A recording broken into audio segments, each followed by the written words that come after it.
കർത്താവായ യേശു ക്രിസ്തുവിന് മഹത്വം ഉണ്ടാകട്ടെ. ഒരു പ്രാവശ്യം കൂടെ ഞങ്ങളെ ഈ ലൈവിൽ ജോയിൻ ചെയ്യുന്ന എല്ലാ സഹോദരങ്ങൾക്കും കർത്താവായ യേശു ക്രിസ്തുവിന്റെ നാമത്തിലുള്ള സ്നേഹവന്ദനങ്ങളെ അറിയിക്കുന്നു. യേശു ക്രിസ്തുവിന്റെ പുതിയ നിയമ ഉപദേശത്തിന്റെ ഗ്രൂപ്പ് ചാനലായി JCNTSD എന്ന കർത്താവിന്റെ അപ്പോസ്തോലന്മാര് പറഞ്ഞ ഉപദേശം സംസാരിക്കുന്ന ഈ ഗ്രൂപ്പിൽ നിങ്ങളുടെ എല്ലാ സഹകരണങ്ങൾക്കും വേണ്ടി നിങ്ങളെ സ്തോത്രത്തോടെ ഓർക്കുന്നു. എല്ലാവരുടെയും ഈ ഗ്രൂപ്പിനോടുള്ള സഹകരണത്തിന് വേണ്ടി നന്ദി ഈ സമയത്ത് രേഖപ്പെടുത്തുന്നു. ഇന്നത്തെ മീറ്റിംഗിൽ എന്നോട് കൂടെ ആയിരിക്കുന്നത് പാസ്റ്റർ ജോസ് വർഗീസ് കോട്ടയത്തിൽ നിന്നും പാസ്റ്റർ ജോയ് ജോസഫ് കൊച്ചിയിൽ നിന്നും ജോയിൻ ചെയ്യുന്നു.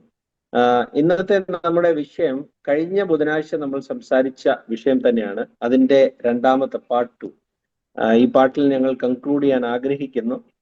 വില്യം മാരിയൻ ബ്രൺഹാം എന്നുള്ള ഒരു അമേരിക്കൻ പാസ്റ്റർ, അദ്ദേഹം വളരെ ചർച്ചയിൽ ആയിരുന്ന ഒരു പാസ്റ്ററാണ്. അദ്ദേഹത്തിന്റെ ജീവിതകാലത്തിൽ പല അത്ഭുതങ്ങളെയും പ്രവർത്തികളെയും ഒക്കെ ചെയ്ത ഒരു ദേവദാസനാണ്. അപ്പോൾ അദ്ദേഹം പറഞ്ഞ പല കാര്യങ്ങളോടും ഞങ്ങൾ അപ്പോസ്തോലിക സ്നാനം എന്ന വിഷയം, പിന്നെ അദ്ദേഹം ചെയ്ത ചില കാര്യങ്ങളോടൊക്കെ ഞങ്ങൾ അതിനെ പഠിപ്പിക്കുന്നുണ്ട്. എന്താണെന്ന് വെച്ച് കഴിഞ്ഞാൽ അത് അപ്പോസ്തോലന്മാർ ചെയ്ത കാര്യമാണ്. പക്ഷെ എല്ലാ തെറ്റായ സുവിശേഷത്തിലും ഉള്ള ഒരു പ്രവണതയാണ് നല്ല ഇതിന്റെ കൂടെ അല്ലെങ്കിൽ നല്ല പാലിന്റെ കൂടെ മായം ചേർക്കുന്ന ഒരു പ്രവണത. അതാണ് സാത്താൻ ഉപയോഗിക്കുന്നതും അതാണ് ഞങ്ങൾ ഈ വിഷയങ്ങളെ എടുത്ത് സംസാരിക്കുന്നത്. എന്താണ് മായം കലരാത്ത സുവിശേഷം എന്നും അപ്പോസ്തോലിക സുവിശേഷത്തിന് എങ്ങനെ എതിരായിട്ട് പല രീതിയിൽ സാത്താൻ പല മനുഷ്യരെ എടുത്തുകൊണ്ട് പ്രവർത്തിക്കുന്നു എന്നുള്ള കാര്യമാണ് ഇങ്ങനെയുള്ള ചർച്ചകളിൽ കൂടെ ഞങ്ങൾ കാണിക്കുവാൻ ആഗ്രഹിക്കുന്നത്. അപ്പോൾ ഒരു പ്രാവശ്യം കൂടെ ചെറുതായിട്ട് പറയാം. വില്യം മാരിയൻ ബ്രൺഹാം ഏപ്രിൽ 6, 1909 അദ്ദേഹം അമേരിക്കയിൽ ജനിച്ച് അദ്ദേഹം മരിക്കുന്ന സമയം, അതായത് ഡിസംബർ 24, 1965 വരെ അദ്ദേഹം ഒരു അമേരിക്കൻ ക്രിസ്ത്യൻ മിനിസ്റ്ററായിട്ട് ഈ ലോകം മൊത്തം അറിഞ്ഞു. അദ്ദേഹം പറഞ്ഞ ചില കാര്യങ്ങളിലും അദ്ദേഹത്തിന്റെ ഫോളോവേഴ്സും പറയുന്ന കാര്യം, അദ്ദേഹം പ്രോഫറ്റ് ഇലൈജയുടെ അനോയിന്റിങ് ഉള്ള ആളായിരുന്നു എന്നും അദ്ദേഹം ഒരു ദൂതനായിരുന്നു എന്നുള്ള കാര്യത്തിലൊന്നും ഞങ്ങൾ എഗ്രി ചെയ്യുന്നില്ല. അമേരിക്കയിൽ അദ്ദേഹം മരിച്ചു കഴിഞ്ഞ ശേഷം അദ്ദേഹം ഒരു ഡൂംസ്ഡേ കൾട്ടിന്റെ പ്രീച്ചറായിട്ടാണ് അറിയപ്പെട്ടിരുന്നത്. അപ്പോൾ ഇന്ന് ആദ്യത്തെ ചോദ്യം ചോദിക്കുവാൻ വേണ്ടി ഞാൻ പാസ്റ്റർ ജോയ് ജോസഫിനെ ക്ഷണിക്കുകയാണ്.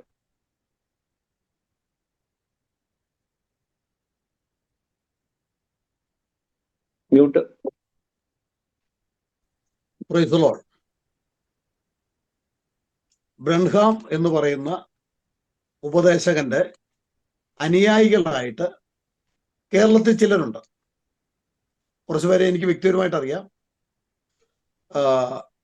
ഇവരുടെ പുസ്തകങ്ങൾ ഞാൻ വായിച്ചിട്ടുള്ളതാണ്. എന്നാൽ അതിനേക്കാൾ ഉപരി ഇവരുടെ ഒരു ലീഡറായിരുന്ന അല്ലെങ്കിൽ ഇവരുടെ ഒരു ഉപദേശകനായിരുന്ന ഒരു ദൈവദാസനാണ് ഇപ്പോൾ നമ്മളോട് കൂടെയുള്ള ചോദ്യങ്ങൾക്ക് ഉത്തരം പറയാനായിട്ട് തയ്യാറായി വന്നിരിക്കുന്നത്. അതായത് ഇപ്പോൾ ബ്രണാമിന്റെ അനുയായി അല്ല, കർത്താവിന്റെ അനുയായിയാണ്. എന്നാൽ മുൻപ് താൻ ബ്രണാമിന്റെ അനുയായി ആയിട്ട് പ്രവർത്തിച്ചിരുന്നു. ആ കാലത്തെയും കുറച്ച് എനിക്ക് അറിയാം. എനിക്ക് മൊത്തമായിട്ട് അറിയത്തില്ല, എങ്കിലും കുറച്ചറിയാം. അദ്ദേഹത്തെ കേട്ടിട്ടുണ്ട്. അദ്ദേഹം ബ്രണാമിന്റെ ഒരു ഉപദേശകനാണെന്ന് ഉള്ള വാർത്ത ഞാൻ കേട്ടിട്ടുണ്ട്. അദ്ദേഹത്തോടുള്ള എനിക്കുള്ള ചോദ്യം ഇതാണ്. വെളിപ്പാട് പുസ്തകം 10-ാം അധ്യായം 6-ാം വാക്യം വായിക്കുമ്പോൾ അവിടെ നമുക്ക് കാണാൻ കഴിയുന്നത് ഇങ്ങനെയാണ്: ഇനി കാലമുണ്ടാകയില്ല, 7ാമത്തെ ദൂതൻ കാഹളം ഊതുവാൻ.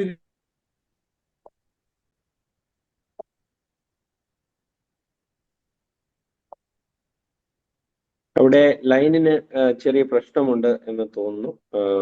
ഫസ്റ്റ് ജോസ് അവിടെ ഉണ്ടല്ലോ അല്ലേ? യെസ്. അപ്പം ചോദ്യം ഇതായിരുന്നു, ഞാൻ പൂർത്തീകരിച്ചേക്കാം. വെളിപ്പാട് പുസ്തകം 10:6 ദൂതൻ മനുഷ്യദൂതനാണോ അതോ സ്വർഗത്തിൽ നിന്നുള്ള ദൂതനോ എന്നാണ് ഉള്ള ചോദ്യം അദ്ദേഹം ചോദിക്കാൻ ആഗ്രഹിച്ചത്. കർത്താവിന്റെ പരിശുദ്ധമായ നാമം വാഴ്ത്തപ്പെടുമാറാകട്ടെ. വളരെ നല്ലൊരു ചോദ്യമാണ്. ആമുഖമായി കഴിഞ്ഞ ആഴ്ചയിൽ നമ്മുടെ ബുധനാഴ്ച നടന്ന ചോദ്യോത്തര പങ്ക്തിയിൽ ഞാൻ എപ്രകാരമാണ് ഒരു വില്യം ബ്രണാം മെസ്സേജിൽ പ്രവർത്തിച്ചിരുന്നതെന്നും എന്തുകൊണ്ടാണ് ഞാൻ ആ മാർഗം വിട്ടതെന്നും ഒക്കെ ഞാൻ സവിസ്തരം പ്രസ്താവിച്ചിട്ടുള്ളത് കൊണ്ട് അത്തരം വിഷയങ്ങളിലേക്ക് ഞാൻ കടക്കാതെ നേരെ ചോദ്യത്തിലേക്ക് വരികയാണ്. വെളിപ്പാട് പുസ്തകം 10-ാം അധ്യായം 6-ാമത്തെ വാക്യം നമ്മളിങ്ങനെ വായിക്കുന്നു: ഇനി കാലം ഉണ്ടാകുകയില്ല, 7-ാമത്തെ ദൂതൻ കാഹളം ഊതുവാനിരിക്കുന്ന നാദത്തിന്റെ കാലത്ത് ദൈവത്തിന്റെ മർമ്മം ദൈവം തന്റെ ദാസന്മാരായ പ്രവാചകന്മാർക്ക് മുന്നറിയിച്ചു കൊടുത്തതുപോലെ സകലതും നിവൃത്തിയാകും എന്ന് സാക്ഷ്യം 7-ാമത്തെ ദൂതനെ ചൊല്ലി ബലവാനായ ദൂതനായ കർത്താവ് സാക്ഷ്യപ്പെടുത്തുന്നതാണ് വെളിപ്പാട് 10-6 ഉള്ള വാക്യം. വെളിപ്പാട് 10-6 മലാക്കി പ്രവചന പുസ്തകം 4-ാം അധ്യായം 5-6 വാക്യത്തിലും വെളിപ്പാട് പുസ്തകം 1-ാം അധ്യായം 1-ാം വാക്യത്തിൽ പറയുന്ന ഒരു ദൂതനും വെളിപ്പാട് പുസ്തകം 19-ാം അധ്യായം 9-ാം വാക്യത്തിൽ പറയുന്ന ദൂതനും വെളിപ്പാട് പുസ്തകം 7-ാം സഭാകാലത്തിന്റെ ദൂതനായും ഇങ്ങനെ പല കോണ്ടെക്സ്റ്റുകളിൽ പല സ്ഥലങ്ങളിലും ഈ വ്യക്തി സ്വയം അല്ലെങ്കിൽ അദ്ദേഹത്തിന്റെ അനുയായികൾ അദ്ദേഹത്തെ ഫിറ്റ് ചെയ്തിട്ടുണ്ട്. എന്നാൽ വിവേകപൂർവ്വം ബൈബിൾ വായിക്കുന്ന ഒരു വ്യക്തിക്ക് ഇത്തരം പലയിടങ്ങളിൽ പല കോണ്ടെക്സ്റ്റുകളിൽ പലയിടത്തുമുള്ള ഒരു വ്യക്തി എങ്ങനെ ഒരാളായി തീരുമെന്നുള്ള ഒരു ആശയക്കുഴപ്പം ഉണ്ടാവേണ്ടതാണ്. എന്നാൽ എല്ലാ കൾട്ടുകളുടെയും പൊതുവിലുള്ളൊരു കാര്യം, ഒരു കൾട്ട് സ്പിരിറ്റ് അതിലുള്ളിടത്തോളം കാലം അതിൽ ഇങ്ങനെയുള്ള ഏതൊരു ഉപദേശത്തെയും പൂർണ്ണമായി ബ്ലൈൻഡായി അക്സെപ്റ്റ് ചെയ്യുന്ന ഏതൊരാൾക്കും അതിൽ വീണു പോകാൻ സാധ്യതയുണ്ട്. എന്നാൽ ദൈവം മുൻകണ്ട ഒരാൾക്ക് അതിൽ നിന്ന് പുറത്തു കിടക്കാനുള്ള വഴിയും ദൈവം തുറക്കും. അങ്ങനെയാണ് എനിക്കൊരു വഴി തുറന്നത്.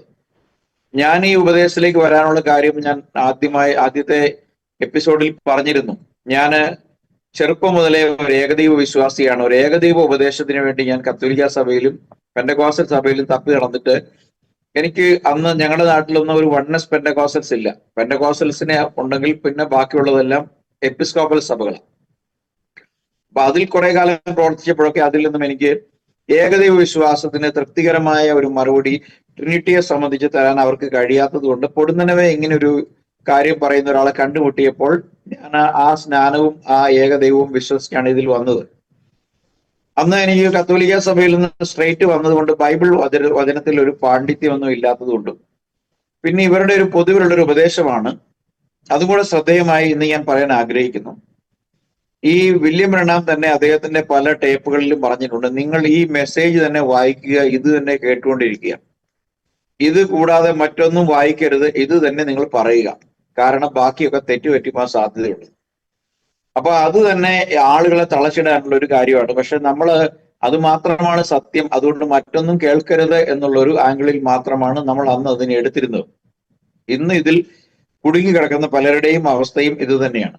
അതുകൊണ്ട് ഞങ്ങളുടെ ഈ ഇന്നത്തെ ഈ സെഷന്റെ ഉദ്ദേശം വില്യം ബ്രണാമിന്റെ അഡിക്റ്റായി കിടക്കുന്ന ഈ അനുയായികളുടെ ഒരു തിരിച്ചുവരവിന് വേണ്ടിയാണ് ഞങ്ങളിത് പറയുന്നത്. അപ്പൊ ഉത്തരത്തിലേക്ക് വരികയാണെങ്കിൽ, വെളിപ്പാട് പുസ്തകം 10-ാം അധ്യായം 6-ാമത്തെ വാക്യത്തിലെ ദൂതൻ ഒരു സ്വർഗീയ ദൂതനാണ്. ആ 7-ാമത്തെ ദൂതന് മുമ്പായി വേറെ 6 ദൂതന്മാർ കൂടിയുണ്ട്. അപ്പം അവിടെ 6-ാമത്തെ അധ്യായത്തിൽ പറയുന്നത്, 6-ാമത്തെ അധ്യായത്തിൽ 7 കാഹളങ്ങൾ ലഭിച്ച 7 ദൂതന്മാരെ കുറിച്ച് അവിടെ പറയുന്നുണ്ട്. അവർ 7 പേരും അവരുടെ കാഹളങ്ങൾ ഊതുവാൻ ഒരുങ്ങി നിന്നു എന്ന് നമ്മൾ തിരുവെഴുത്തിൽ വായിക്കുന്നുണ്ട്, വെളിപ്പാട് പുസ്തകത്തിൽ. അങ്ങനെ 1, 2, 3, 4, 5, 6 ഈ 6 വരെയുള്ള ദൂതന്മാർ കാഹളം ഊതിയതിനു ശേഷം വെളിപ്പാട് പുസ്തകം 10-ാം അധ്യായത്തിലേക്ക് വരുമ്പോൾ 1-ാമത്തെ വാക്യത്തിൽ ബലവാനായ ഒരു ദൂതൻ സ്വർഗത്തിൽ നിറങ്ങി വരുന്നത് കണ്ടു. അവന്റെ ഒരു കാൽ സമുദ്രത്തിലും ഒരു കാൽ ഭൂമിയിലും വെച്ചു. അവൻ സിംഹം അലറുന്ന പോലെ ആർത്തപ്പോൾ 7 ഇടിനാദം മുഴക്കി എന്ന് പറഞ്ഞിരിക്കുകയാണ്. അപ്പോ അങ്ങനെ നമ്മൾ കാണുന്നത് വെളിപ്പാട് പുസ്തകത്തിന്റെ മുഴുവൻ ഇവന്റും വെളിപ്പാട് ദിവസം 4-ാം അധ്യായം തുടങ്ങി മുഴുവൻ ഇവന്റുകളും സംഭവിക്കുന്നത് സ്വർഗത്തിലാണ്.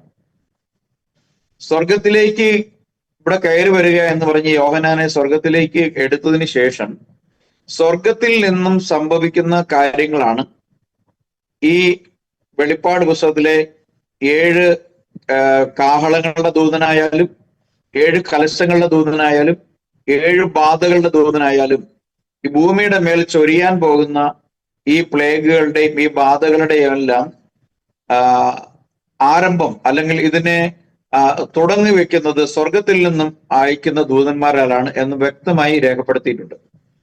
അപ്പോൾ എങ്ങനെയാണ് 1909 ജനിച്ച് 1965 മരിച്ചുപോയ ഒരു മനുഷ്യൻ ഇനിയും സംഭവിച്ചിട്ടില്ലാത്ത കാര്യങ്ങൾക്ക് കാരണക്കാരനായി തീരുന്നത് എന്നുള്ളത് വിവേകപൂർണമായി ചിന്തിക്കുന്ന ഒരു വ്യക്തിക്ക് മനസ്സിലാക്കാൻ കഴിയുന്ന കാര്യങ്ങളേ ഉള്ളൂ. അപ്പോൾ വെളിപ്പാട് പുസ്തകം 10-ാം അധ്യായത്തിൽ പറയപ്പെട്ടിരിക്കുന്ന ഈ ദൂതൻ കാഹളം ഊതുന്ന നാദത്തിന്റെ കാലത്ത് ദൈവത്തിന്റെ മർമ്മം വെളിപ്പെടും എന്ന് എഴുതിയിരിക്കുന്നത്. അപ്പൊ ദൈവത്തിന്റെ മർമ്മം എന്താണ്? അങ്ങനെയെങ്കിൽ വില്യം ബ്രണാം ദൈവത്തിന്റെ മർമ്മം വെളിപ്പെടുത്തിയോ? ഈ മർമ്മം ഏതാണ് എന്ന് പറയാനായിട്ട് വില്യം ബ്രണാം പഠിപ്പിച്ചതും അദ്ദേഹത്തിന്റെ അനുയായികൾ ഫോളോ ചെയ്യുന്ന ഒരു കാര്യം, 1 ദൈവത്തിന്റെ ഏകത്വം, 2 യേശുക്രിസ്തുവിന്റെ നാമത്തിലുള്ള സ്നാനം, 3 അപ്പോസ്തലന്മാരുടെ ഉപദേശം തിരിച്ചു കൊണ്ടുവരിക. ഇതാണ് ദൈവമർമ്മം എന്നാണ് അവര് പഠിപ്പിക്കുന്നത്. മാത്രമല്ല വെളിപ്പാട് 10-ന്റെ 6 പറയുന്ന ഈ ദൂതനെ അവര് മലാക്കി 4-ന്റെ 5-ലും 6-ലേക്കും പറയുന്ന ഏലിയാവായിട്ടും 7-ാം സഭാകാലത്തിന്റെ ദൂതനായിട്ടും എല്ലാം അവതരിപ്പിക്കുന്നുണ്ട്. ഇവിടെ എല്ലാം പറയുന്ന ഒരു കാര്യം, ദൈവവചനം അദ്ദേഹം മടക്കി കൊണ്ടുവന്ന് സഭയ്ക്ക് നൽകി എന്നുള്ളതാണ്. എന്നാൽ വളരെ രസകരമായ ഒരു കാര്യം, ദൈവത്തിന്റെ ഏകത്വത്തെ സംബന്ധിച്ച് ഇരുണ്ട കാലഘട്ടത്തിന് ശേഷം വീണ്ടും ഈ സംഭവങ്ങൾ വെളിപ്പെട്ടു വരുന്നത് ചരിത്രം പഠിക്കുമ്പോൾ മനസ്സിലാക്കാൻ കഴിയുന്ന അസൂസ സ്ട്രീറ്റ് റിവൈവലിനോട് അനുബന്ധിച്ചാണ്, വളരെ അനുബന്ധിച്ച് തന്നെ ഈ കാര്യം സംഭവിച്ചിട്ടുണ്ട്. അസൂസ സ്ട്രീറ്റ് റിവൈവലിൽ ഏതാണ്ട് 1902 അമേരിക്കയിൽ കാലിഫോർണിയ അസൂസ തെരുവിൽ ഉണ്ടായ ഉണർവിൽ തന്നെ വളരെ സമയം വൈകുന്നതിന് മുമ്പേ ഈ ഉണർവിന്റെ ഭാഗമായി ഇരുന്ന വ്യക്തികളിൽ പലരിലും ബൈബിളിൽ പറയപ്പെട്ടിരിക്കുന്ന യഥാർത്ഥ ഏകദൈവത്തെ സംബന്ധിച്ചും സ്നാനത്തെ സംബന്ധിച്ചുമുള്ള അഭിപ്രായ വ്യത്യാസങ്ങൾ 2 പക്ഷമായിട്ടുണ്ടായിരുന്നു എന്നാണ് ചരിത്രം പറയുന്നത്. എന്നാൽ അത് വളരെ സ്പഷ്ടമായി തെളിഞ്ഞു വന്നത് 1914 യേശുക്രിസ്തുവിന്റെ നാമത്തിൽ 2 പേർ പരസ്പരം സ്നാനപ്പെടുത്തിക്കൊണ്ടാണ് എന്ന് നമ്മൾ ചരിത്രം പഠിക്കുമ്പോൾ കാണാൻ സാധിക്കും. ഒരു സ്നാനപ്പെട്ട ഒരാളെ സ്നാനപ്പെടുത്തുന്നു, മറ്റേയാൾ സ്നാനപ്പെട്ടയാളാൽ സ്നാനമേൽക്കുന്നു. ഇങ്ങനെ ആണ് ചരിത്രത്തിൽ യേശുക്രിസ്തുവിന്റെ നാമത്തിലുള്ള സ്നാനം നടക്കുന്നത്. ഈ 1914 യേശുക്രിസ്തുവിന്റെ നാമത്തിലുള്ള സ്നാനം നടക്കുമ്പോൾ വില്യം ബ്രണാമിന് 5 വയസ്സ് മാത്രമേ ഉള്ളൂ. വില്യം ബ്രണാം തന്റെ മിനിസ്ട്രി ആരംഭിക്കുന്നത് അദ്ദേഹത്തിന് 23 വയസ്സുള്ളപ്പോഴാണ്. എന്ന് വെച്ചാൽ 1931 അദ്ദേഹം മിനിസ്ട്രി ആരംഭിക്കുന്നത്. 31 മുതൽ 59 വരെയുള്ള കാലഘട്ടങ്ങളിൽ വില്യം ബ്രണാം ഫെയ്ത്ത് ഹീലർ അല്ലെങ്കിൽ വിശ്വാസ രോഗസൗഖ്യദായകൻ എന്നുള്ള പേരിലാണ് വേൾഡ് വൈഡ് അറിയപ്പെട്ടിരുന്നത്. 1954 അദ്ദേഹം ഇന്ത്യയിൽ വരുമ്പോഴും ഇന്ത്യയിലെ യുണൈറ്റഡ് ഒരു എക്യുമെനിക്കൽ ക്രിസ്ത്യൻ മൂവ്മെന്റ് ആണ് അദ്ദേഹത്തിന് വേണ്ടി പ്ലാറ്റ്ഫോം ഒരുക്കിയത്. അപ്പോ 1959 വരെയും അദ്ദേഹം കേവലം ഒരു ഫെയ്ത്ത് ഹീലർ മാത്രമായിരുന്നു. വിശ്വാസത്താൽ ഉള്ള ഹീലിങ്ങിനെ സംബന്ധിച്ചുള്ള തിരുവെഴുത്തുകൾ മാത്രം പ്രസംഗിക്കുകയും അതും അരമണിക്കൂർ താഴെ പ്രസംഗിക്കുകയും പിന്നീട് മണിക്കൂറുകളും ദിനങ്ങളും രാത്രികളും നീണ്ടു നിൽക്കുന്ന ഹീലിംഗ് മിനിസ്ട്രിയും ചെയ്തിരുന്ന വ്യക്തിയാണ്. ദൈവത്തിന്റെ ഒരു വലിയ അനോയിന്റിംഗ് ഉള്ള, ലോകത്തിന്റെ ചരിത്രത്തെ തന്നെ ഏറ്റവും വലിയ ഫെയ്ത്ത് ഹീലർ എന്ന് പറയാൻ കഴിയുന്ന ഒരു ഫെയ്ത്ത് ഹീലർ തന്നെയായിരുന്നു. ആ കാര്യത്തിൽ യാതൊരു സംശയവും വേണ്ട. എന്നാൽ അദ്ദേഹം 1959 ഒടുവിലേക്ക് വന്നപ്പോഴേക്കുമായ അദ്ദേഹത്തിന് കിട്ടിയ സ്ഥലങ്ങളിൽ ഫെയ്ത്തിന്റെ കൂടെ അദ്ദേഹം ഉപദേശങ്ങൾ പറയാൻ തുടങ്ങി. അദ്ദേഹം ഉണ്ടാക്കിയെടുത്ത പലവിധ ഉപദേശങ്ങളിൽ അദ്ദേഹം ഒരു ഏലിയാവാണെന്നും അങ്ങനെയുള്ള ഉപദേശങ്ങൾ അവിടെ ഏലിയാവ് എന്നൊക്കെ തുടങ്ങിയുള്ളൂ. ഏലിയാവൊക്കെ തുടങ്ങിയപ്പോഴേക്കും ആളുകൾക്ക് പെന്തക്കോസ്തൽ സഭകൾ മെല്ലെ മെല്ലെ പുള്ളിയെ ചവിട്ടാൻ തുടങ്ങി. അങ്ങനെ അവസാനം അദ്ദേഹം ഫീനിക്സും അരിസോണ എന്ന് പറയുന്ന 2 ചർച്ചുകളിൽ മാത്രമായി ഒതുങ്ങി. അപ്പോൾ അദ്ദേഹം പറഞ്ഞു, ഫീനിക്സും അരിസോണയും പോലും എന്നെ വിട്ടുകളഞ്ഞു എന്ന്. ജെഫേഴ്സൺ വില്ലയിൽ വില്യം ബ്രണാം ടാബർനാക്കിളിൽ മാത്രമായി അദ്ദേഹത്തിന്റെ ശുശ്രൂഷ ഒതുങ്ങിയ അവസാനത്തെ 6 വർഷങ്ങളിൽ അദ്ദേഹം പറഞ്ഞു, ലോകത്തിലുള്ള എല്ലാ സഭകളും പുള്ളിയെ വിട്ടു. അതിന് പറയുന്ന ന്യായീകരണം എന്താണ്? സത്യം പറയുന്നവരെ ലോകം സ്വീകരിച്ചില്ല, അപ്പോസ്തലന്മാരെ സ്വീകരിച്ചില്ല, യേശുവിനെ സ്വീകരിച്ചില്ല, പ്രവാചകന്മാരെ സ്വീകരിച്ചില്ല, അതുകൊണ്ട് എന്നെയും സ്വീകരിച്ചില്ല. അപ്പോ ഈ ബ്രണാം അനുയായികൾ പറയുന്ന ഒരു ന്യായീകരണം ഇതാണ്: യേശുവിനെ സ്വീകരിച്ചില്ല, അപ്പോസ്തലന്മാരെ സ്വീകരിച്ചില്ല, പ്രവാചകന്മാരെ കല്ലെറിഞ്ഞു, അതുകൊണ്ട് സത്യം പറയുന്ന ബ്രണാമിനെ കല്ലെറിയുകയും ഉപദ്രവിക്കുകയും സൈഡ് ലൈൻ ചെയ്യുന്നത് കൊണ്ട് തന്നെ ഇതാണ് സത്യമെന്ന്. സത്യത്തിൽ അങ്ങനെയല്ല. തുറന്നു വരുന്ന ചോദ്യങ്ങൾക്ക് ഉത്തരം വരുമ്പോൾ ഇനി ഇതിന്റെ ഒരു മർമ്മം എന്താണ്? ആക്ച്വലി വെളിപ്പാട് 10:6 പറയുന്ന മർമ്മം എന്താണ്? അത് 7-ാമത്തെ ദൂതൻ കാഹളം ഊതുന്ന നാദത്തിന്റെ കാലത്താണ് ആ മർമ്മം വെളിപ്പെടുകയുള്ളൂ. ആ മർമ്മം ഇതുവരെയും വെളിപ്പെട്ടിട്ടില്ല. 7-ാമത്തെ ദൂതൻ ഇതുവരെ വന്നിട്ടില്ല. 1-ാമത്തെ ദൂതനും രംഗപ്രവേശനം ചെയ്തിട്ടില്ല. അപ്പോൾ 7-ാമത്തെ ദൂതൻ കാഹളം ഊതുന്നുണ്ട്. ഊതുന്നത് സംബന്ധിച്ച് വെളിപ്പാട് പുസ്തകം 11-ാം അധ്യായം 15-ാമത്തെ പ്രവചനമാണ്. അവിടെ പറയുന്നത് 7-ാമത്തെ ദൂതൻ കാഹളം ഊതിയപ്പോൾ ലോകരാജത്വം കർത്താവിനും അവന്റെ ക്രിസ്തുവിനുമായി തീർന്നു എന്നാണ്. അപ്പോൾ എന്താണ് ആ മർമ്മം? ലോകം തിരികെ ക്രിസ്തുവിന്റെ രാജ്യത്തിലേക്ക് വരിക. ഇന്ന് ഈ കാണുന്ന ലോകം വീണ്ടും നവീകരിച്ചതിന് ശേഷം, ശുദ്ധീകരിച്ചതിന് ശേഷം ലോകത്തിന്റെ ഭരണം ക്രിസ്തു സ്വീകരിക്കുകയല്ല, ക്രിസ്തുവിലേക്ക് വരിക എന്നുള്ളതാണ് ദൈവത്തിന്റെ മർമ്മം. ഈ കാര്യം അവർക്ക് അറിഞ്ഞുകൂടാ. അതുകൊണ്ട് ഏകദൈവത്തെക്കുറിച്ചും ബാപ്റ്റിസത്തെക്കുറിച്ചും അറിയിച്ച ആൾ എന്നുള്ള വ്യാജേന അദ്ദേഹമല്ല ആ കാര്യം ചെയ്തത്. ഈ അവകാശവാദം തികച്ചും ബൈബിൾ വിരുദ്ധമാണ്, അപ്പോസ്തോലിക വിരുദ്ധമാണ്. ഇനി സംഭവിക്കാനിരിക്കുന്ന കാര്യങ്ങളെ സംബന്ധിച്ച് പഠിപ്പിക്കുമ്പോൾ ബൈബിൾ വെളിപ്പാട് പുസ്തകത്തിലേക്ക് ഇനിയും ദൈവം ചെയ്തിട്ടില്ലാത്ത കാര്യങ്ങളിലേക്ക് അധികമായി കടന്നു എന്ന് തന്റെ സ്ഥാനം ഉറപ്പിക്കുക എന്നുള്ളതാണ് അദ്ദേഹവും അദ്ദേഹത്തിന്റെ അനുയായികളും ചെയ്തിട്ടുള്ളത്. കുറച്ച് ദീർഘമായി പോയി എന്ന് എനിക്കറിയാം, എങ്കിലും കുറച്ച് വിസ്തരിച്ച് പറയേണ്ടതുകൊണ്ടാണ് ഞാൻ ആ വിഷയത്തിൽ ഇങ്ങനെ സംസാരിക്കേണ്ടി വന്നത്. Price the Lord. Price the Lord. അടുത്ത ചോദ്യം അതിനോട് കുറച്ച് അടുത്ത് തന്നെ കിടക്കുന്നതാണ്. എന്താണ് കാഹളം ഊതുന്ന 7-ാം ദൂതിൽ നിവർത്തിയാകുന്ന ദൈവത്തിന്റെ മർമ്മം? അത് ശരി, അത് ഞാൻ സൂചിപ്പിച്ച കാര്യം തന്നെയാണ്. അതാണ് ആ മർമ്മം. ആ മർമ്മം 7-ാമത്തെ ദൂതന്റെ കാഹളം ഊതുന്ന നാദത്തിന്റെ കാലത്ത് ദൈവത്തിന്റെ മർമ്മം വെളിപ്പെടും. ആ മർമ്മമാണ് ക്രിസ്തു ഈ ഭൂമിയുടെ അധികാരിയായി ഭരിക്കാൻ വരുന്നത്. അത് ഇന്ന് വരെ ബ്രണാമിൽ നിറവേറിയിട്ടില്ല. ബ്രണാമിൽ ഇതൊന്നും നിറവേറിയിട്ടില്ല. വാസ്തവത്തിൽ അദ്ദേഹത്തിൽ ഒരുപാട് കാര്യങ്ങൾ നിറവേറ്റി എന്ന് പറയാൻ കഴിയില്ല. ഒരുപാട് കാര്യങ്ങൾ ദൈവം അദ്ദേഹത്തെ പ്രവർത്തിക്കുവാൻ വേണ്ടി ഉപയോഗിച്ചിട്ടുണ്ട്. കാരണം ഞാൻ ലോകത്തിലെ മനുഷ്യർക്ക് സൗഖ്യം വരുത്തുവാനും അനേകരെ രക്ഷയിലേക്ക് നടത്തുവാനും ഒക്കെ ഞാൻ നിന്നെ ഉപയോഗിക്കുമെന്ന് കർത്താവിന്റെ പരിശുദ്ധാത്മാവ് അദ്ദേഹത്തോട് സംസാരിച്ചതിന് പ്രകാരം അദ്ദേഹത്തെ ഒരു വേൾഡ് വൈഡ് മിനിസ്ട്രിക്ക് വേണ്ടി അനോയിന്റ് ചെയ്യുകയും ലോകം മുഴുവൻ അദ്ദേഹം ഒരു ഫെയ്ത്ത് ഹീലർ എന്നുള്ള നിലയിലും യേശുക്രിസ്തു ദൈവമാണ് എന്നുള്ള നിലയിലും പ്രസംഗിക്കുവാൻ അദ്ദേഹത്തെ ഉപയോഗിച്ചിട്ടുണ്ട്.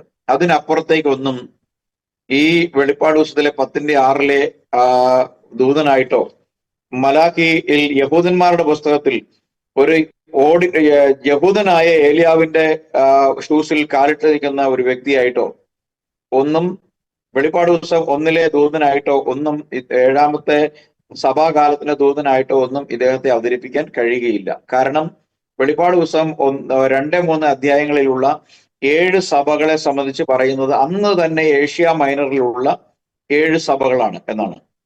പിൽക്കാലത്ത് ഇന്ന് വരെയുള്ള എല്ലാ സഭകളും ഈ 7 സഭകളുടെയും ഒരു എന്താ പറയുക, അതിന്റെ തന്നെ അതിലെ പശ്ചാത്തലങ്ങളും സംഭവങ്ങളും സവിശേഷതകളും ഉൾക്കൊള്ളുന്ന സഭകളാണ്. വിശ്വാസ ത്യാഗത്തിന്റെ കാര്യത്തിലായാലും, ഡിവിഷന്റെ കാര്യത്തിലായാലും, ഭിന്നതകളുടെ കാര്യത്തിലായാലും, അവിശ്വാസത്തിന്റെ കാര്യത്തിലായാലും, പിന്നെ ഇങ്ങനെയുള്ള ദൈവ നിഷേധത്തിന്റെയും പിന്മാറ്റത്തിന്റെയും ഒക്കെ ചരിത്രം പരിശോധിക്കുമ്പോൾ സമ്പത്തിന്റെ കാര്യത്തിലുമൊക്കെ ദൈവജനത്തെ തിരസ്കരിക്കുന്ന കാര്യങ്ങളൊക്കെ ഈ 7 സഭകളും ഇന്ന് പിൽക്കാലത്തുണ്ടായ എല്ലാ കാലഘട്ടങ്ങളിലെ സഭയും പ്രതിനിധാനം ചെയ്യുന്നുണ്ട്. എങ്കിൽ പോലും ഒറിജിനലി ആ 7 സഭകളും ഏഷ്യ മൈനറിലുള്ള 7 സഭകളാണ്.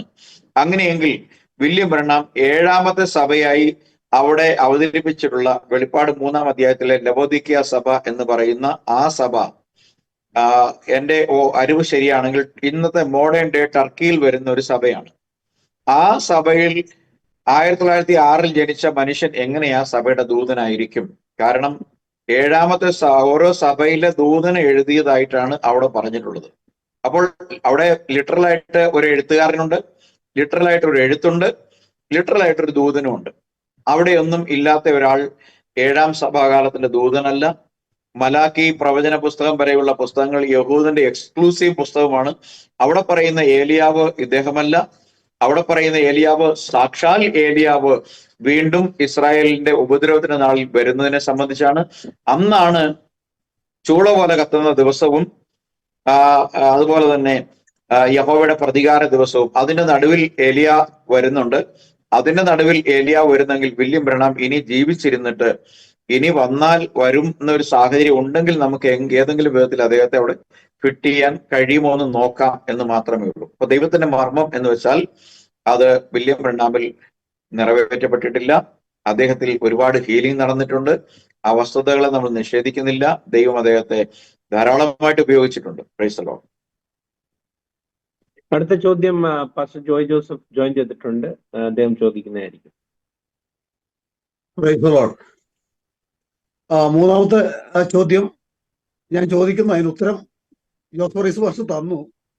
ബ്രണാമിന്റെ അനുയായികൾ വിശ്വസിക്കുന്നു മലാക്കി പ്രവചനത്തിൽ പറയുന്ന പ്രവാചകനും അതുപോലെ തന്നെ വെളിപ്പാട് പുസ്തകം 10-ാം അധ്യായത്തിൽ പറയുന്ന ദൂതനും ഒരാളാണ് എന്ന് പറയുന്നു.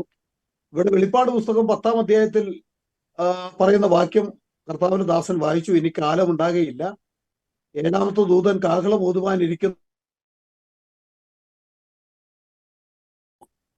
അവൻ തന്റെ ദാസന്മാരായ പ്രവാചകന്മാർക്ക് അറിയിച്ചു കൊടുത്തതുപോലെ നിവൃത്തിയാകുമെന്ന്. അപ്പം പ്രവാചകനല്ല, പ്രവാചകന്മാർക്ക് അറിയിച്ചു കൊടുത്തതുപോലെ നിവൃത്തിയാകണം എന്നാണ്. അപ്പോൾ സത്യത്തിൽ ഈ 4-ാം അധ്യായത്തിൽ പറയുന്ന പ്രവാചകനും ഈ 10-ാം അധ്യായത്തിൽ പറയുന്ന ദൂതനും യഥാർത്ഥത്തിൽ ഒരാളാണോ? അതിന് മറുപടി കർത്താവിന്റെ ദാസൻ പറഞ്ഞു. എങ്കിലും ആ ചോദ്യം ഇവിടെ കിടക്കുന്നതുകൊണ്ട് ഞാൻ ചോദിക്കുകയാണ്. ഓക്കെ, തീർച്ചയായിട്ടും ഞാൻ വളരെ വ്യക്തമായിട്ട് മറുപടി പറഞ്ഞു. ഇത് രണ്ടും ഇദ്ദേഹമല്ല, മാത്രമല്ല ഇത് രണ്ടും രണ്ടുപേരാണ് താനും. വെളിപ്പാട് പുസ്തകത്തിലെ ദൂതൻ സ്വർഗത്തിൽ നിന്നുള്ള ദൂതനാണ്. വെളിപ്പാട് പുസ്തകം മലാഖി പ്രവചന പുസ്തകത്തിൽ 4-ാം അധ്യായത്തിൽ പറയപ്പെട്ടിരിക്കുന്ന കാലഘട്ടം എന്ന് പറയുന്നത് മഹോദ്രവത്തിന് നാളിലാണ്. ഇത് 2 സംഭവങ്ങളും നമ്മൾ പഠിക്കുമ്പോൾ കാണാൻ സാധിക്കും. ഇത് രണ്ടും ഗ്രേറ്റ് ട്രിബുലേഷൻ ഡേയിൽ സംഭവിക്കുന്നതാണ്. ഇത് മാത്രമല്ല, ഇതിന്റെ സെന്റർ എന്ന് പറയുന്നത് ഇത് യെരുസലേമാണ്. Praise the Lord. വെളിപ്പാടിലെ 7ാമത്തെ ദൂതന്റെ കാഹളം വരുന്നതും മലാഖി 4-ൽ പറയപ്പെടുന്ന പ്രവാചകന്റെ പ്രത്യക്ഷതയും എല്ലാം സംഭവിക്കുന്നത് ഉപദ്രവത്തിന്റെ നാളിലാണ്. ഇത് രണ്ടും യെരുസലേമിലാണ്. ഇത് രണ്ടിലും ഒരു ജാതീയ മനുഷ്യനായി അമേരിക്കയിൽ ഒരു ഓർത്തഡോക്സ് ക്രിസ്ത്യൻ കുടുംബത്തിൽ ദൈവവചനം പോലും ഒരു യാഥാസ്ഥിതിക കുടുംബത്തിൽ ദൈവവചനം പോലും വായിക്കുകയോ പഠിക്കുകയോ പ്രാർത്ഥിക്കുകയോ ചെയ്യാത്ത ഒരു കുടുംബത്തിൽ ഒരു മദ്യപാനിയുടെ മകനായി ജനിച്ച് പിൽക്കാലത്ത് ദൈവം ധാരാളമായി ഉപയോഗിച്ചുവെങ്കിലും ഈ 2 സ്ഥാനങ്ങളിൽ പറയപ്പെട്ടിരിക്കുന്ന ആളുമായിട്ട് ബ്രദർ വില്യം ബ്രണാമിന് യാതൊരു ബന്ധവുമില്ല. അത് ഉണ്ടെന്ന് തെളിയിക്കാൻ കഴിയുന്നവർ ആരെങ്കിലും ഇവരുടെ കൂട്ടത്തിൽ ഉണ്ടെങ്കിൽ ഇങ്ങനത്തെ ചോദ്യോത്തരങ്ങളല്ല, നമുക്ക് നേരിട്ട് സംവദിക്കാം. കാരണം അതിനു വേണ്ടി പല ആഹ്വാനങ്ങൾ നടത്തിയിട്ടും ഇവരിൽ ആരും തന്നെ മുന്നോട്ട് വരാത്തത് കൊണ്ടാണ് നമ്മൾ ഈ ചോദ്യങ്ങളും ഉത്തരങ്ങളുമായിട്ട് ഇങ്ങനെ ഈ പരിമിതപ്പെടുത്തേണ്ടി വന്നത്. Price the Lord. അടുത്ത ചോദ്യം ഇതാണ്, ഈ ബ്രൺഹാമിന്റെ ഗ്രൂപ്പുകൾ എത്ര ഗ്രൂപ്പുകളാണ് ഇവർക്കുള്ളത്? എന്തുകൊണ്ടാണ് ഇവർ വേറെ വേറെ ആയിട്ട് തുടരുന്നത്?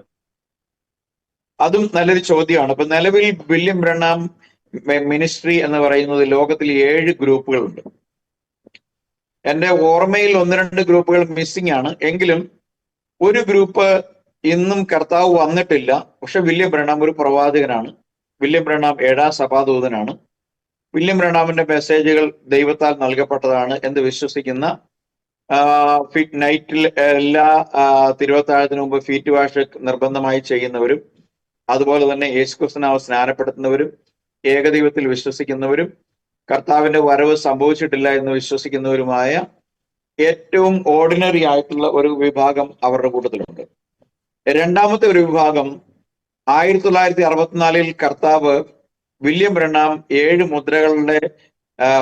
മുദ്രകൾ പൊട്ടിക്കുന്നു അല്ലെങ്കിൽ മുദ്രകൾ റിവീൽ ചെയ്യുന്നു എന്ന് പറഞ്ഞുകൊണ്ട് 7 ദിവസം നീണ്ടു നിന്ന ഒരു പ്രസംഗം അമേരിക്കയിൽ അദ്ദേഹത്തിന്റെ ചർച്ചിൽ വെച്ച് നടത്തിയിട്ടുണ്ടായി. അതിനെ അടിസ്ഥാനപ്പെടുത്തിക്കൊണ്ട് 7 മുദ്രകളുടെ വെളിപ്പാട് എന്ന് പറയുന്ന ഒരു പുസ്തകം 500 പേജിൽ ഒരു പുസ്തകവും അദ്ദേഹം ഇറക്കിയിട്ടുണ്ട്. അത് ഓഡിയോ സർമൺ ആണ്. അത് പിന്നീട് ബുക്കിലേക്ക് പ്രിന്റിലേക്ക് മാറ്റിയതാണ്. അപ്പോൾ ആ ഒരു ഇതിൽ പറയുന്നത് 1964 ആ ഡേറ്റ് ഞാൻ കൃത്യമായി ഓർക്കുന്നില്ല, ആ 7ാമത്തെ മുദ്ര തുറക്കുന്ന സമയത്ത് അദ്ദേഹത്തിന്റെ പുൾപിറ്റിന്റെ പുറകിൽ ഉണ്ടായിരുന്ന ഒരു ചെടി വല്ലാതെ വളർന്ന് അദ്ദേഹത്തിന്റെ തലയ്ക്ക് മീതയിലേക്ക് വളരുകയും പിന്നെ അവിടെ ഒരു സ്വർഗത്തിൽ നിന്നൊരു വെളിച്ചം അദ്ദേഹത്തിന്റെ ശിരസിന്മേൽ പതിക്കുകയും ചെയ്തു. അത് കർത്താവിന്റെ വരവായിരുന്നു, കർത്താവ് അദ്ദേഹത്തിൽ ഇറങ്ങി എന്നാണ് പറയുന്നത്. അപ്പൊ അതോടുകൂടി കർത്താവിന്റെ വരവ് കഴിഞ്ഞു എന്ന് വിശ്വസിക്കുന്ന ഒരു ഭാഗം. മറ്റൊരു ഭാഗം ടെന്റ് മിനിസ്ട്രിയാണ്. ഞാൻ ഈ കൂടാരത്തിലേക്ക് വീണ്ടും ഒരിക്കൽ കൂടി വരും എന്ന് അദ്ദേഹം ഒരു മെസ്സേജിൽ പറഞ്ഞിട്ടുണ്ട്. I will make a trail അങ്ങോട്ട് back to this tabernacle one day എന്നങ്ങോട്ട് ഒരു മെസ്സേജ് ഉണ്ട്. അപ്പം ഞാൻ ഒരു ദിവസം ഈ കൂടാരത്തിലേക്ക് മടങ്ങി വരും എന്ന് പറഞ്ഞുകൊണ്ട് അത് ലിറ്ററലി വില്യം ബ്രണാം ഇനി മരിച്ചിട്ട് വില്യം ബ്രണാം ടാബർനാക്കിളിലേക്ക് വരുമെന്ന് വിശ്വസിക്കുന്ന ഒരു കൂട്ടം ആളുകൾ ഉണ്ട്. അത് ഏകദേശം അവിടെ തന്നെ അതിനകത്ത് ആശയക്കുഴപ്പം ഉള്ളതുകൊണ്ട് അവരൊക്കെ പലവിധ വിഭാഗങ്ങളായിട്ട് ചെറിയ ചെറിയ ഗ്രൂപ്പുകളായിട്ട് ലോകത്തിലുണ്ട്.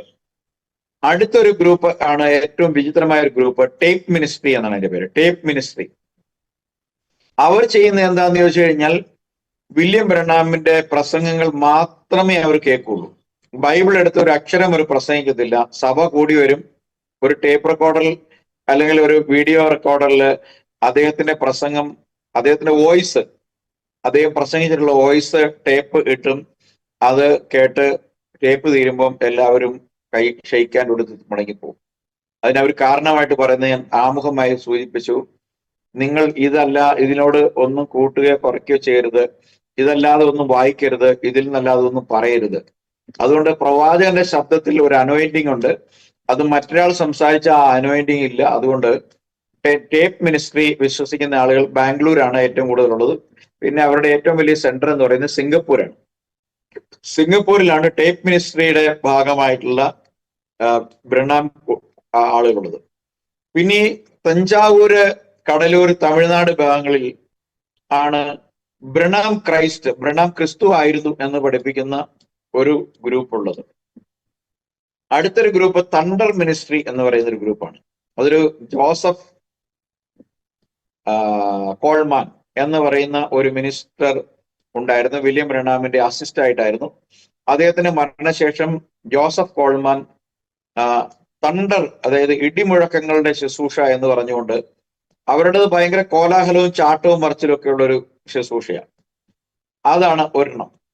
പിന്നീട് ഒരെണ്ണമുള്ളത് തണ്ടർ മിനിസ്ട്രിയായി. പിന്നെ ഒന്ന് ജോസഫ് ബ്രണാം എന്ന് പറയുന്ന വില്യം ബ്രണാമിന്റെ മകൻ പ്രവാചകന്റെ അടുത്ത ശിഷ്യനാണ് എന്ന് പറഞ്ഞു. അതാണ് ഏറ്റവും വലിയ വിരോധാഭാസം. 7ാമത്തത് കഴിഞ്ഞ് 8ാമത്തെ ഒരാൾ.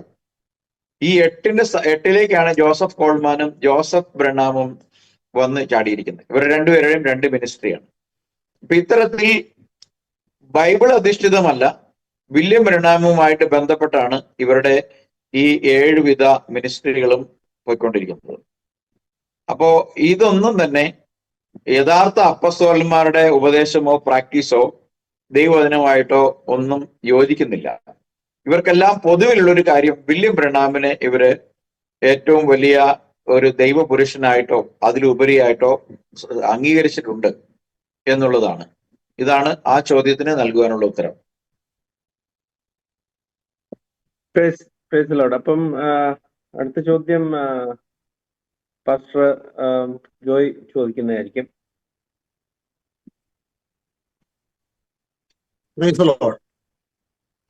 എൻ്റെ അടുത്ത ചോദ്യം ഇതാണ്.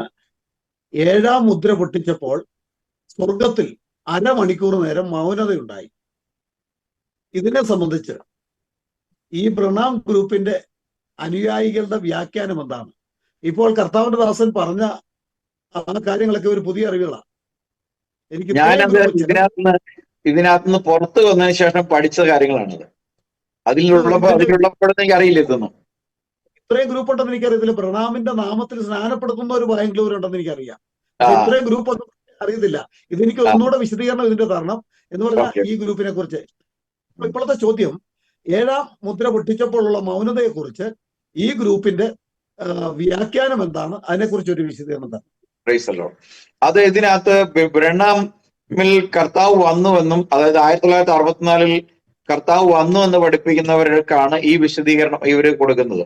അത് പറയുന്നത് കാര്യം, ഈ അരമണിക്കൂർ സമയം സ്വർഗം മുഴുവൻ ഈ അമേരിക്കയിലെ ജെഫേഴ്സൺ വെല്ലിയിലേക്ക് നോക്കി നിന്നപ്പോ ദൂതന്മാർ പോലും പിന്നെ സ്തോത്രം ചെയ്യാൻ മറന്നുപോയി. കാരണം ദൈവം ഇവിടെ ഒരു മനുഷ്യനിലേക്ക് ഇറങ്ങി വന്നു. അപ്പം അത് കണ്ട് സ്വർഗം സ്തംഭിച്ചു പോയതാണ് എന്നാണ് ഇവര് പഠിപ്പിക്കുന്നത്. ഇത് വളരെ രഹസ്യമായ പഠിപ്പിക്കലാണ് കേട്ടോ. അതായത് നമ്മുടെ ഈ യഹോവയുടെ സാക്ഷികൾ അവരുടെ കോർ ഗ്രൂപ്പിലേക്ക് ചെല്ലുമ്പോ ഏറ്റവും വിശ്വസ്തരെന്ന് തോന്നുന്നു വർഷങ്ങളായിട്ട് JWയിൽ നിൽക്കുന്നവർ മാത്രമാണ് അവരുടെ റസലിൽ കർത്താവ് വന്നെന്നും അതും അവരും 1914 കർത്താവ് വന്നെന്ന് പഠിപ്പിക്കുന്നത് എന്ന് പറഞ്ഞവരുടെ ഒരു കാര്യമാണ്. ഇത് ഞാൻ വളരെ പിന്നീട് ഇവരെ കുറിച്ച് നമുക്ക് സംസാരിക്കേണ്ട സമയം വരുമ്പോ എന്തായിരുന്നു ഇവരെന്ന് അറിയാൻ വേണ്ടി ഞാൻ പഠിച്ച് മനസ്സിലാക്കിയ കാര്യങ്ങളാണ്.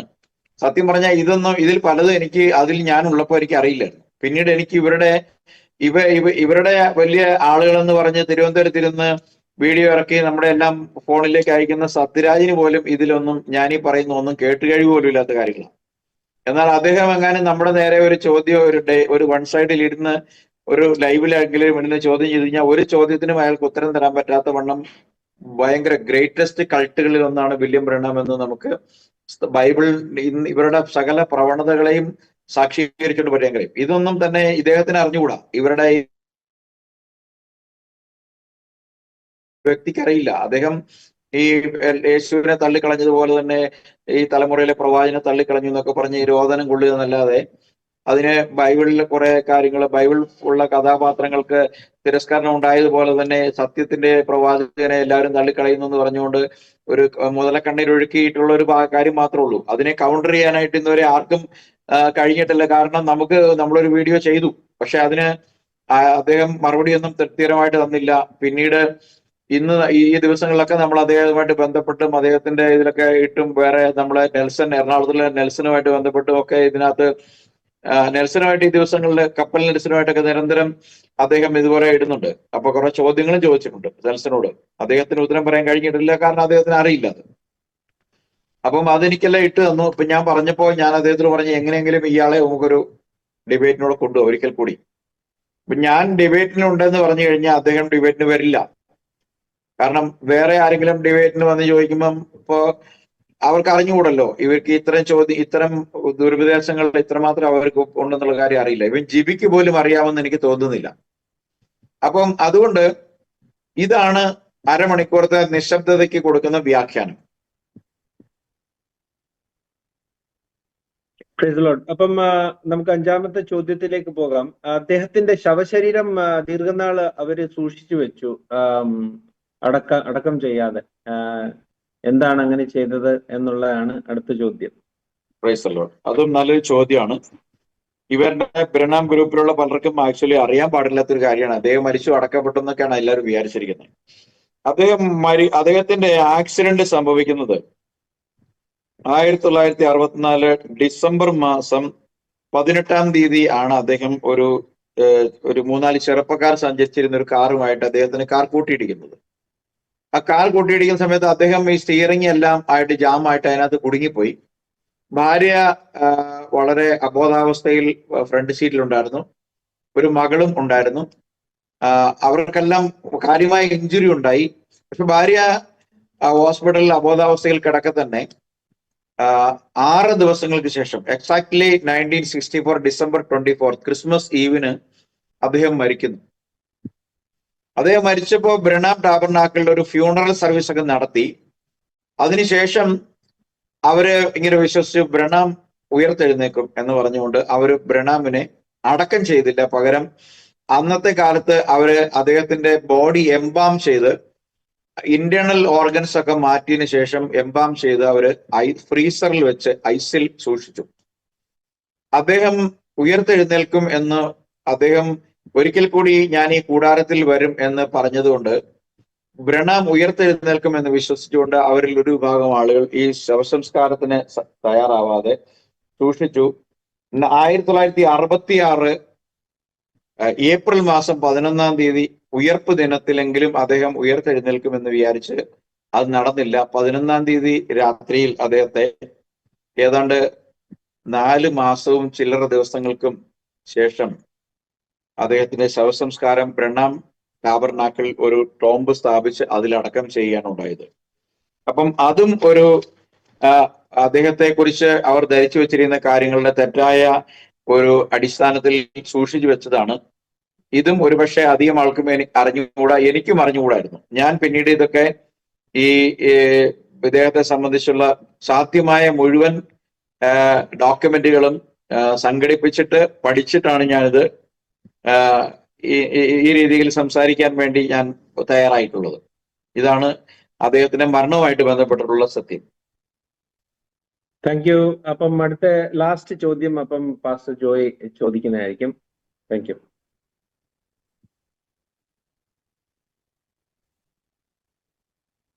സോറി, അതിന്റെ ചോദ്യം എനിക്ക് 3 ചോദ്യമാണ് തന്നത്. ഓക്കെ, ലാസ്റ്റ് ചോദ്യം ഇതാണ്. വളരെ അത്ഭുതങ്ങൾ കർത്താവിന്റെ നാമത്തിൽ പ്രവർത്തിച്ച ഇദ്ദേഹം തെറ്റിപ്പോയെങ്കിൽ അദ്ദേഹത്തിൽ പ്രവർത്തിച്ച പരിശുദ്ധാത്മാവിന്റെ ശക്തി തെറ്റായിരുന്നു. അപ്പൊ നമ്മൾ കാണുന്നു പലരും ഈ അത്ഭുതങ്ങളൊക്കെ കാണിക്കുന്നുണ്ട്, പല പ്രവർത്തികൾ ചെയ്യുന്നുണ്ട്.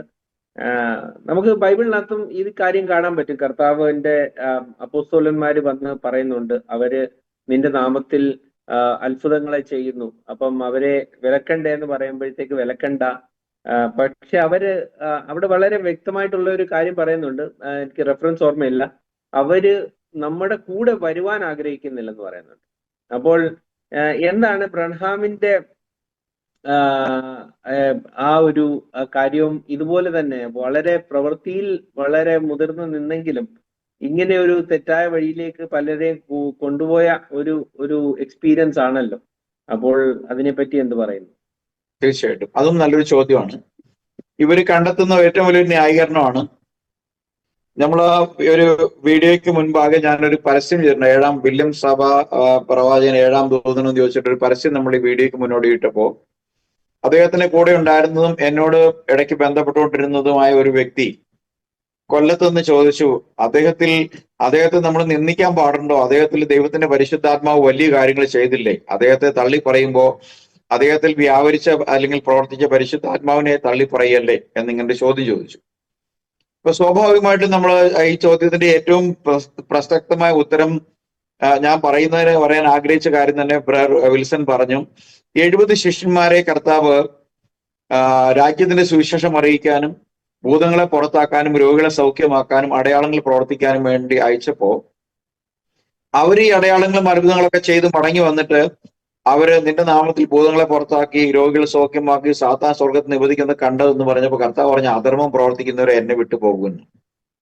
അപ്പം അവരെ സംബന്ധിച്ച് ഇത്ര വലിയ കൾട്ടുപദേശം ഒന്നും അവർ പ്രസംഗിച്ചതായിട്ട് കാണുന്നില്ല. അപ്പൊ അങ്ങനെയുള്ളവർ സ്വന്തം മഹത്വത്തിന് വേണ്ടി എന്തെങ്കിലും ചെയ്തിട്ടുണ്ടെങ്കിൽ അവരെ ദൈവം തള്ളിക്കളഞ്ഞുവെങ്കിൽ തീർച്ചയായിട്ടും ദൈവത്തിന്റെ വചനം പറയുന്ന ദൈവം തന്റെ വിളിയെ കൃപാവരങ്ങളെ കുറിച്ച് അനുദപിക്കുന്നില്ല. വില്യം ബ്രണാമിന്റെ അവസാനത്തെ ആദ്യമേ അറിയുന്ന ദൈവമാണ് നമ്മുടെ ദൈവം. ദൈവം അറിയാതെ ഒരു കാര്യം സംഭവിക്കുന്നില്ല. മാത്രമല്ല ദൈവം നമുക്കറിയാം, ദൈവം സോളമൻ രാജാവിനെ സകല ജ്ഞാനത്തിന്റെയും ഉറവിടമാക്കി സകല ജ്ഞാനവും കൊടുത്തു. പക്ഷെ അദ്ദേഹം തെറ്റിപ്പോയി. അപ്പം എന്ന് വിചാരിച്ച് ദൈവം ശക്തിയും ബലവും മഹത്വവും കൊടുത്തിട്ട് അങ്ങനെ കൊടുത്തവരെല്ലാം എന്ത് ചെയ്തു കഴിഞ്ഞാലും അതെല്ലാം ദൈവം ഓൺ ചെയ്യും എന്ന് ഒരിക്കലും വിശ്വസിക്കുക നമുക്ക് ഒരിക്കലും ദൈവവചനത്തിന്റെ അടിസ്ഥാനത്തിൽ വിശ്വസിക്കാൻ കഴിയില്ല. ദൈവത്തിന് ഈ വ്യക്തി ആരാണെന്നൊക്കെ അറിയാം, എന്ത് ചെയ്യുമെന്നും അറിയാം, എത്രമാത്രം ഇദ്ദേഹത്തിന്റെ ജീവിതം കൊണ്ട് ഇദ്ദേഹം സാക്ഷ്യപ്പെടുത്തുമെന്നും ദൈവത്തിനറിയാം. പക്ഷെ ദൈവം ഇത്രമാത്രമേ അതിനകത്ത് ഉദ്ദേശിച്ചുള്ളൂ. വില്യം ബ്രണാം നിമിത്തം ഒരുപാട് ആളുകൾ രക്ഷിക്കപ്പെട്ടിട്ടുണ്ട്. ഈ രക്ഷിക്കപ്പെട്ടവരെല്ലാവരും തന്നെ വില്യം ബ്രണാമിന്റെ അനുയായികളുമല്ല. കാരണം അദ്ദേഹത്തിന്റെ ഏറ്റവും വലിയ മിനിസ്ട്രി നടന്നത് സൗത്ത് ആഫ്രിക്കയിലെ ഡർബൻ സിറ്റിയിലാണ്. ഡർബൻ സിറ്റിയിലെ അദ്ദേഹത്തിന്റെ ഫെയ്ത്ത് ഹീലിംഗ് ക്യാമ്പയിന്റെ ഓരോ എൻഡ് ഓഫ് ദി ഡേയിലും ഓൾമോസ്റ്റ് 20,000 to 30,000 കൺവേർഷൻ ആയിരുന്നു. അതായത് ഓൺ ദി സ്പോട്ട് ബാപ്റ്റിസം നടന്നുകൊണ്ടിരുന്നത്. അതെല്ലാം ഏതാണ് 1944 46 5 കാലഘട്ടങ്ങളാണ് നടന്നത്. ഈ കാലഘട്ടങ്ങളെല്ലാം ഈ ബാപ്റ്റിസം എടുത്തവരും ഈ ഏകദൈവം വിശ്വസിക്കുന്നവരുമായ ആളുകൾ മുഴുവനും ചെന്ന് ചേർന്നത് ആഫ്രിക്കയിലുള്ള പെന്തക്കോസ്റ്റൽ ചർച്ചുകളിലേക്കാണ്. ലോകത്തിലെ അദ്ദേഹത്തിന്റെ മിനിസ്ട്രിയുടെ ഒരു അവസാനത്തെ ഒരു 5 വർഷം 6 വർഷം ഒഴിവാക്കി നിർത്തി കഴിഞ്ഞാൽ രക്ഷിക്കപ്പെട്ട പലരും പിന്നീട് ദൈവസഭയുടെ ഭാഗമായത് ഒന്നുകിൽ പെന്തക്കോസ്റ്റൽ ആയിട്ട് അല്ലെങ്കിൽ വൺനെസ് ആയിട്ട് ഇങ്ങനെയാണ് വന്നിട്ടുള്ളത്. Most of them are Trinitarian Pentecostal, because അവർ ഹോസ്റ്റ് എന്ന് പറയുന്ന പിന്നെ പ്രോഗ്രാം ഹോസ്റ്റ് എല്ലാവരും പെന്തക്കോസ്റ്റുകാരായിരുന്നു. അപ്പം അവർ യേശുക്രിസ്തുവിനെ അറിയാനും അനേകർ കൺവേർട്ട് ചെയ്യപ്പെടാനും ദൈവം യേശു ഇന്നും ജീവിക്കുന്നു എന്ന് അറിയാൻ വേണ്ടി ദൈവം അകമ്പടിയായി കൊടുത്ത അടയാളങ്ങൾ അനേകർക്ക് ഉപകാരമായി. എങ്കിലും വില്യം ബ്രണാമിന് ഉപകാരമായില്ല എന്നുള്ളതാണ് അദ്ദേഹത്തിന്റെ ജീവിതത്തെ നമ്മൾ ടോട്ടലായിട്ട് വിലയിരുത്തുമ്പോൾ നമുക്ക് മനസ്സിലാക്കാൻ കഴിയുന്നത്. അതുകൊണ്ട് ദൈവത്തിന്റെ പ്രവൃത്തി ഒരു വ്യക്തിയിൽ എത്രമാത്രം ഉണ്ട് എന്നുള്ളത് അയാളുടെ രക്ഷയുമായി ബന്ധപ്പെട്ട് നമുക്ക് ഒരിക്കലും തിരുവെഴുത്തുകളുടെ അടിസ്ഥാനത്തിൽ മനസ്സിലാക്കാൻ കഴിയില്ല എന്നുള്ളതാണ് ഞാൻ ബൈബിളിൽ നിന്ന് മനസ്സിലാക്കിയിട്ടുള്ള ഒരു സത്യം. ഇത്രയുമാണ് ആ വിഷയത്തെ സംബന്ധിച്ച് എനിക്ക് പറയാനുള്ളത്. Thank you pastor. അപ്പം വളരെ നല്ലൊരു സാക്ഷ്യമാണ് നമ്മൾ ഇവിടെ കണ്ടത്. നമ്മളെ സംബന്ധിച്ചോളം ജോസ് പാസ്റ്റർ വളരെ ഡീറ്റെയിൽഡ് ആയിട്ട് ഓരോ കാര്യങ്ങളും അവിടെ എക്സ്പ്ലെയിൻ ചെയ്തു. അദ്ദേഹത്തിന്റെ ആ ഒരു ബാക്ക്ഗ്രൗണ്ട്, അദ്ദേഹം ആ സഭയിൽ കുറെ നാൾ അദ്ദേഹം അവിടെ ആയിരുന്നു എന്നുള്ള കാര്യമാണ് ഇവിടെ നമ്മൾ കണ്ടത്. ഇതിനെ സംബന്ധിച്ചോളം നല്ലൊരു സാക്ഷ്യമാണ്. എന്താന്ന് വെച്ച് കഴിഞ്ഞാൽ അദ്ദേഹം കത്തോലിക്ക സഭയിൽ നിന്നും യാത്ര തുടങ്ങുകയും പിന്നീട് ബ്രൺഹാം എന്ന ആ ഗ്രൂപ്പിന്റെ കൂടെ ചില നാൾ ചിലവഴിക്കുകയും അവരെന്ത് ചെയ്യുന്നു എന്ന് മനസ്സിലാക്കുകയും ചെയ്തിട്ടാണ് ഇപ്പോൾ അപ്പോസ്തോലികമായ പൂർണ്ണമായ വിശ്വാസത്തിലേക്ക് കടന്നു വന്നിരിക്കുന്നത്. അപ്പോൾ ആ ഒരു യാത്ര എന്തുകൊണ്ടും ഞാൻ അത് കാണുന്നത് കർത്താവ് ഒരു എങ്ങനെയാണ് ഒരു മനുഷ്യനെ ശുദ്ധീകരിക്കുന്നത്, അത് ഒരു വെള്ളിയെയും പൊന്നിനെയും പോലെയാണെന്ന് വളരെ വ്യക്തമായിട്ട് വചനം പറയുന്നുണ്ട്. അപ്പോൾ ഒരു പ്രോസസ്സ് കൊണ്ടല്ല ഒരിക്കലും ആ പ്യൂരിഫിക്കേഷൻ വരുന്നത്, പല പ്രോസസ്സിൽ കൂടെ കടന്നു പോകുമ്പോഴാണ്. അപ്പോൾ സഭ മാറുന്നത് ചിലര് അതിനെ ഒരു ഒരു എന്താ കളിയാക്കുന്ന രീതിയിൽ എടുക്കാമെങ്കിലും എന്നെ സംബന്ധിച്ചോളം അത് വളരെ നല്ല കാര്യം. ഒരു സത്യാന്വേഷിയെ സംബന്ധിച്ചോളം സത്യത്തിനെ അന്വേഷിച്ചുകൊണ്ടിരിക്കുമ്പോൾ അദ്ദേഹം ഒരു യാത്രയിൽ പല സ്ഥലത്ത് പോകുന്നു എന്നതുകൊണ്ട് അദ്ദേഹം അവിടുത്തെ അംഗമായി മാറുന്നതോ അദ്ദേഹത്തെ അതിൽ പങ്കുചേരുന്നോ ഒന്നും അല്ല. അദ്ദേഹം സത്യത്തെ കോൺസ്റ്റന്റ്ലി അന്വേഷിക്കുന്നു എന്നുള്ള കാര്യമാണ് നമ്മൾ എപ്പോഴും കാണേണ്ടത്. അതാണ് ഒരു വിശ്വാസിക്ക് എപ്പോഴും ഉണ്ടെന്ന്. ഞാൻ സത്യത്തിൽ എത്തിച്ചേർന്നു, ഫൈനൽ ആയിട്ടുള്ള ഒരു കാര്യമാണോ ഞാനിപ്പോൾ നിൽക്കുന്ന വിശ്വാസം എന്നുള്ള കാര്യം നമ്മൾ എപ്പോഴും ചോദ്യം ചെയ്യുകയും അതിലേക്ക് നമ്മൾ പോകുകയും ചെയ്യണം എന്നുള്ള കാര്യമാണ് അദ്ദേഹത്തിന്റെ ആ സാക്ഷ്യത്തിൽ നിന്ന് നമുക്ക് കാണുവാൻ സാധിച്ചത്. വളരെ നന്ദിയുണ്ട്. ഈ ചോദ്യങ്ങൾക്കൊക്കെ ഉത്തരം തന്നാണ് പാസ്റ്റർ ജോയ്ക്കും നന്ദി പറയുന്നു. വന്ന് ഈ മീറ്റിംഗിൽ പങ്കുചേരുകയും ചോദ്യം ചോദിച്ചതിനും നന്ദി പറയുന്നു. ഇപ്പോൾ നമ്മൾ ഈ ലൈവ് ഇവിടെ ചെറിയ കാര്യം ഇവിടെ വിൽസൺ അത് സൂചിപ്പിച്ചുകൊണ്ടാണ് ഞാൻ പറഞ്ഞത്. ഞാൻ ഒരു സത്യാന്വേഷി ആയതുകൊണ്ടാണ് ഞാൻ ഒരിക്കലും എവിടെങ്കിലും തട്ടിക്കിടക്കാൻ ആഗ്രഹിച്ചില്ല. കാരണം എന്റെ വളരെ ചെറുപ്പകാലത്തിൽ തന്നെ ഞാൻ ദൈവം ഏകനാണ് എന്ന് വിശ്വസിച്ച ആളാണ്. പക്ഷെ ആ ഏകനായ ദൈവത്തെ ഞാൻ നിന്നിരുന്ന കത്തോലിക്ക സഭയിലെ പുരോഹിതന്മാർക്ക് എനിക്ക് വെളിപ്പെടുത്തി തരാൻ കഴിഞ്ഞില്ല. അവർക്ക് ഇന്നും കഴിയില്ല. ഞാൻ അടുത്ത കാലത്ത് ചോദിക്കുമ്പോഴും അവർക്ക് അറിയില്ല. പിന്നീട് ഞാൻ പെന്തക്കോസ്റ്റൽ മാർഗത്തിൽ ഏകദേശം 1-2 വർഷം ഉണ്ടായിരുന്നു. ട്രിനിറ്റേറിയൻ പെന്തക്കോസ്റ്റൽസ് ആയിട്ട് ഒരുപാട് സഹകരിച്ച് പ്രവർത്തിച്ച ഒരാളാണ് ഞാൻ. അവർക്കും എനിക്ക് ഉത്തരം തരാൻ കഴിയില്ല. അപ്പോൾ ഉത്തരം, എന്റെ പ്രധാനപ്പെട്ട 2 ചോദ്യങ്ങൾക്ക് ഉത്തരം തന്ന, അല്ലെ എന്റെ ആ വിശ്വാസത്തിലേക്ക്, എന്റെ ആഗ്രഹത്തിലേക്ക് നടത്തിയ ഒരു ഗ്രൂപ്പ് എന്നുള്ള നിലയിലാണ് ഞാൻ അതിലേക്ക് വന്നു ചേരുന്നത്. അപ്പോ അവിടെയും ഞാൻ അവസാനിപ്പിച്ചില്ല. അവിടെ എനിക്ക് എന്നെ ദൈവം ഒരു റെസ്റ്റ്ലെസ് ആയിട്ടാണ് എന്നെ ഉപയോഗിച്ചത്. കാരണം എനിക്ക് അവിടെ പിന്നീട് അവിടെ കാണുന്ന കാര്യങ്ങളോട് എനിക്ക് പൊരുത്തപ്പെടാൻ കഴിയാതെ വന്നതുകൊണ്ടാണ് ഞാൻ എന്റെ ആ ആഗ്രഹത്തിന്റെ, അല്ലെ എന്റെ അന്വേഷണത്തിന്റെ, എന്റെ ആ ലക്ഷ്യത്തിലേക്കുള്ള സത്യസന്ധത അറിയുന്ന, ഹൃദയത്തിലെ കാര്യങ്ങളെ അറിയുന്ന ദൈവമാണ് എന്നെ അതിൽ നിന്ന് പുറത്തു കിടക്കാൻ സഹായിച്ചത്. അപ്പൊ അതുകൊണ്ട് ഞാൻ ഈ ഒരു സത്യാന്വേഷി എന്നുള്ള നിലയിൽ എന്റെ യാത്രയുടെ ഒരു ഭാഗമായിട്ട് മാത്രമേ ഞാൻ അതിനകത്ത് കാണുന്നുള്ളൂ. അതിനെ ആളുകൾ എങ്ങനെ വിലയിരുത്തുന്നു എന്നുള്ളത് എന്നെ സംബന്ധിച്ചൊരു പ്രശ്നവുമല്ല. എത്രയും പറയാനാണ് ഞാൻ ആഗ്രഹിച്ചത്. Thank you. പാസ്റ്റർ ജോയ് എന്തെങ്കിലും ആഡ് ചെയ്യുന്നോ?